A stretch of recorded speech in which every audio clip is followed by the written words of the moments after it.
Hey everybody, this is Allison. I just wanted to come on and do a video and let you know that I have the stick pin swap for September open on my blog, and it's www.lifeandtimesofallison.blogspot.com. And I just put it on right now, and the sign-ups are going to be open until Tuesday if you would like to sign up and to receive some wonderful pins. This is a pin that I made for the swap that's going on now, and it just has a pearl bead, and the other bead is like a pinkish peach pearl, and then these are the ones that was already colored that I found at Walmart, and that's the one that I made for the swap. And I also found these at Michael's. It's the earring backs, and they're like 200 in a pack for $2.99. And all you do is just slide them onto your stick pin to cover up the part down there. You have to be really careful when you stick it through, or you will get stuck. I probably got 5 or 6 sticks on my hand. I done one yesterday really bad, and it bled a lot. So you have to be really careful when you're sticking those on there. I found those were at Michael's. And then I was just going to show you, I know there's so many ways out there to do the stick pins. And I was just going to show you how I do mine. And this one here is a pin that I found at Hobby Lobby, and it's a boutonniere pin. And it's gray at the top. It looks just like the pearl ones, except it's gray. So what I do is I just use the glossy accents.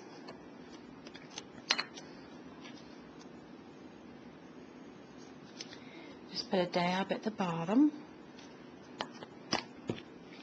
There's so many different ways out there that people does this, but this is the way I found easiest for me.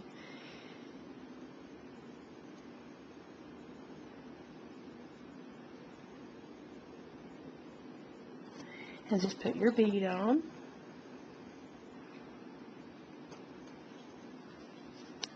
And put another little dab of the glossy accents on. I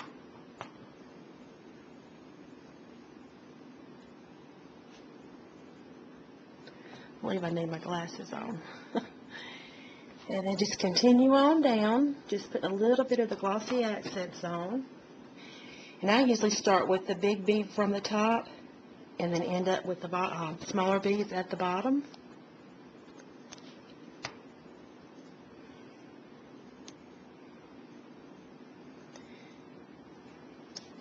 And then that's what you come out with. And the glossy accents takes just a little while to dry, so I always turn them back upside down and just stick them in something.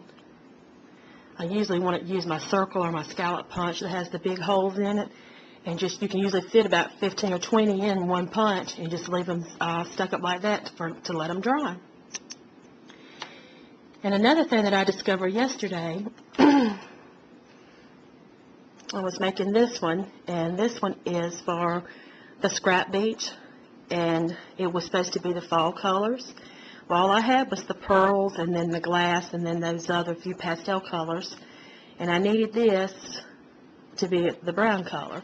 And of course you can use your Copic markers with the pearls and change colors, but I really didn't want to sit there and try to do all of that and color all that, because I had to make 11 of them. So what I've done is, this is one of the glass top, and I just took the alcohol ink ginger. Didn't take any time at all to do this. Just put it down on there, drop your few drops, and that's what it turns out to look like. And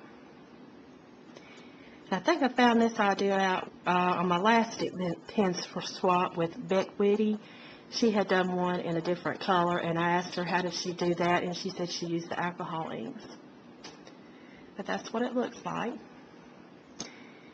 And then when you put your beads on, it's that color there. Turns out so pretty, I think. And when you add them to projects, they just look so pretty. But I'm wanting to be a little hoggish, I guess you could say, here lately. I don't want to use the ones I've got because they're so pretty. This is what I've been putting them on. I've got to find something to put them on, but this is just a little stick pin thing that I made spur of the moment. But there's the ones that I made for the scrap beach. And these are the ones that I made for your paper pantry.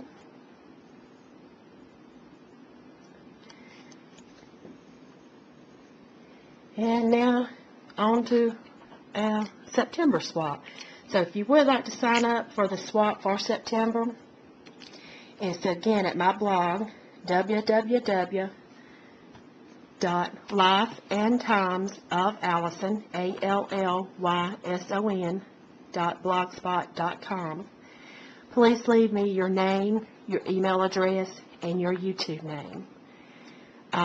Last month I had a lot of people leaving their real name, but then would go to the YouTube channel and leave a different name. It was just a hard time trying to distinguish who was who and all of this, especially I had two swappers that had the same name. So if you would, just on the blog, leave me a comment and leave your name, your email address, and your YouTube name.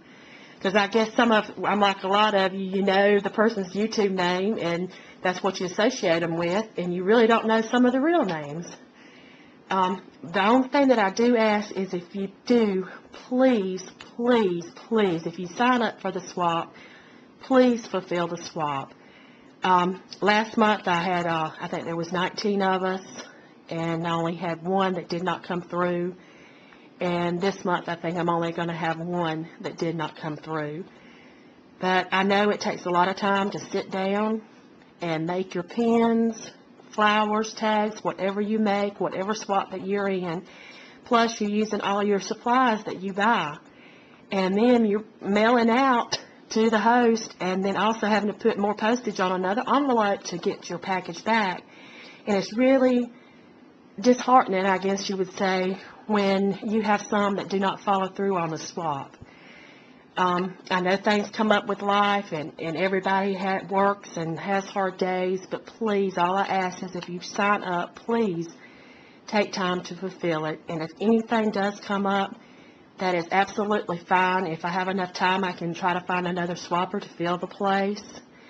But once a swap is ended and the deadline is out and you've postmarked your packages and mailed everything out, and then a week later you finally get a response back from someone, and oh, they forgot to tell you, I'm not going to be in the swap. Here it is a week later. You actually cannot get anybody on that short of notice to make whatever you're making and swapping and get it in the mail. And most all of us live so far apart. It takes 2 to 3 days mail service. You're just in a mess. So, and the pins are actually easier. If I have someone to drop out, I can just jump in, take an hour's time, make some pins to fill in for that person. But if you're in a swap where you're making tags, mini books, flowers, it's just not an easy thing to sit down and whip out 10 of something like that. And it is kind of disheartening when you are in a swap and you receive back 3, 4, 5 things that you have actually made because people do not continue with the swap. So all I ask is please, please make sure if you do sign up that you are able to fulfill the swap. And like I said, if anything comes up and you need to get out or make other arrangements, that is fine as long as I have time to be able to arrange to have someone to fill your place.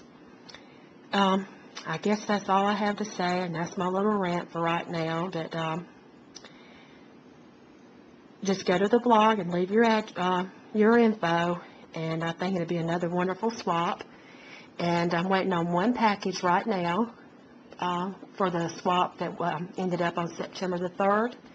And as soon as I get that package, hopefully it'll be maybe Tuesday or Wednesday, I will go ahead and put everything in the mail and do a video before I mail it so everyone can see all the beautiful pins. I guess that's for it now. Talk to you later. Have a great weekend. Bye.